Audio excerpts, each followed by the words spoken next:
La febre és l'elevació de la temperatura corporal per sobre dels 38 graus i és un procés normal de l'organisme de reacció davant de diferents agents nocius. Llavors, en principi, la temperatura que considerem febre és 38 graus, així que quan el nen té febre o el notes calent, li has de posar el termòmetre per assegurar que realment arriba als 38 graus. El termòmetre es posa axil·lar o rectal en el cas dels nens més petits i són els dos mètodes més fiables d'obtenir una bona temperatura, una bona medició.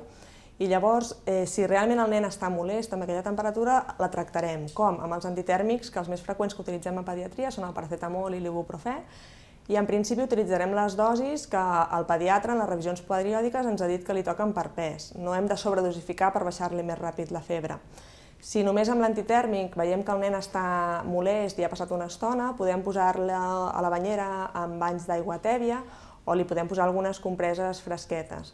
Si tot i així el nen veiem que li costa molt de baixar la temperatura, està molt molest, molt irritable, doncs llavors sí que potser podríem consultar el pediatre. Quan hem de portar el nen al servei d'urgències?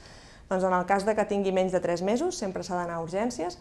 En el cas que li apareguin taquetes a la pell, taquetes sobretot que costa que desapareguin, en el cas que el nen tingui vòmits o mal de cap intens que no li cedeix amb facilitat, si el nen convulsiona per primera vegada, hi ha nens que amb la febre fan convulsions i no cal portar-los cada vegada a urgències, i sempre que el nen es preocupi perquè el veiem molt decaigut, somnolent o al contrari, doncs més irritable i més neguitós del compte.